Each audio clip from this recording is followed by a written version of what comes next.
Hello everyone. Mr. Autofire is a fast-paced 2D platformer shooter on which I've spent too much time at this point. Because of that, I figured to create a video showcasing some tips for new players to help you progress faster. In this video, I will be focusing only on the free stuff that can be collected through regular gameplay without putting any money in the game. I will also only use vanilla weapons and items. So, let's get into it. This one may sound obvious, but let me explain what I mean by this. Mr. Autofire is a shooter game, so obviously you want to try to shoot as many things as fast as possible, but there are several things that can help you with that. Number one advice I have here is try to use Auto Handgun. It's a weapon with the fastest fire rate which will guarantee you the highest chance of hitting your opponents. The sooner you shoot the opponents, sooner you start dealing damage to them. In my experience, Auto Handgun is one of the best vanilla weapons, especially after upgrading it.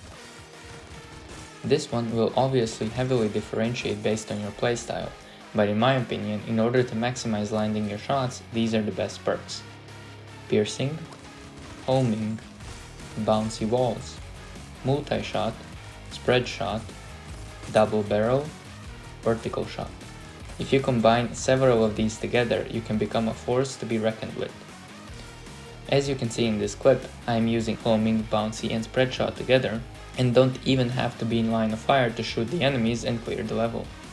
Only perk I would take over the ones I mentioned before is Fast Learner, since that will grant you more perks. However, if you're past 50% of the room in a certain level, it may not be worth it, and it's definitely not worth it in the last 25%. What this means is, let's say you're playing a level with 30 rooms. It's worth it to take Fast Learner up to level 15-ish, but after that one you probably won't benefit from it that much. Focus on avoiding, not attacking. Survival. Very nice and fun part of the Mr. Autofire game, for me, is the fact that you don't have to hold the fire button, since the character fires automatically, but more importantly, character also aims automatically at the closest enemy. What this means is instead of correctly pointing the gun at the enemies and timing the shooting, you can just focus on avoiding the enemy shots. It usually helps to constantly move around since that makes you a harder target to hit. This brings me to the next tip, which is mind your surroundings.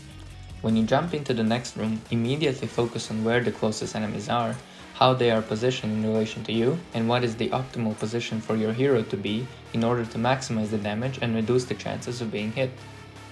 As you can see in this clip, I am refusing to break the ice wall for as long as possible, while I slowly but safely eliminate all the enemies.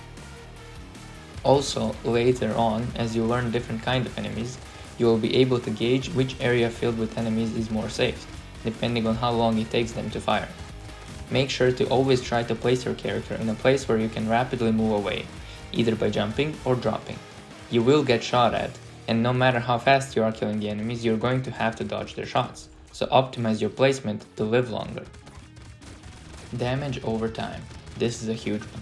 Again, this one might vary on your playstyle, but it helped me a lot in the beginning since I was lucky enough to quickly unlock the Toxic hero, which has the Venomous Shots starting perk.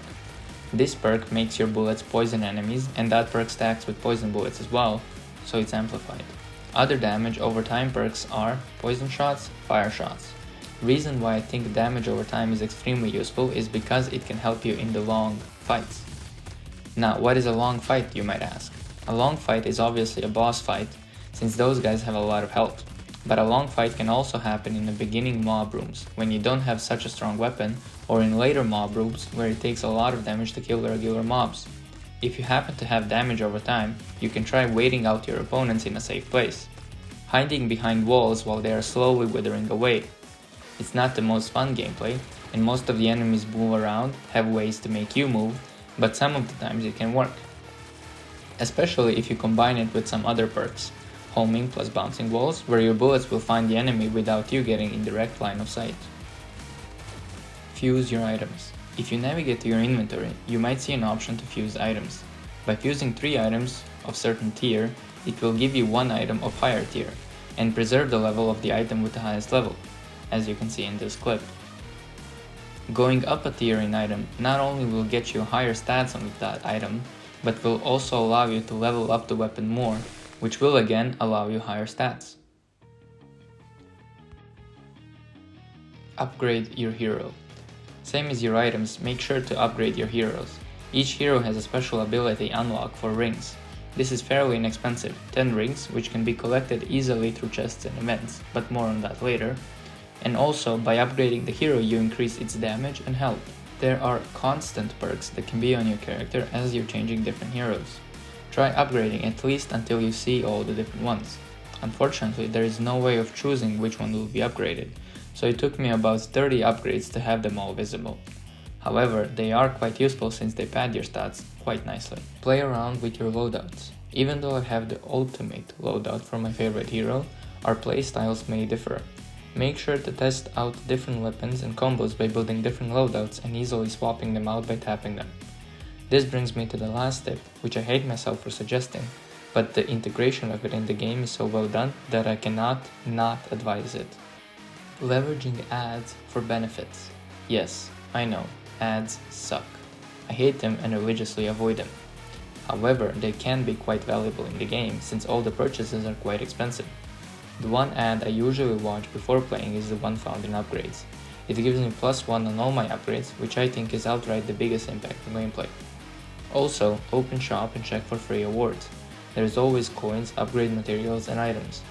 Often there are free key chests unlockable by watching ads. If you run out of energy, you can also check ads to get more. Another nice award is ad chest, which you get by watching 10 ads. There are also ads that can be watched during the level playtime. I'm not talking about the ones that sporadically happen between rooms, but in the Angel Room there is usually a stand where if you watch an ad you will get a buff to damage, defense, gems or more. When I'm doing a particularly hard run I usually spend time watching those because every little bit counts. Anyway, I hope you enjoy these tips. Do you disagree? Do you have some more to add? Are you interested in some more experiences of mine? Leave a comment below and I'll do my best to respond. Happy autofiring!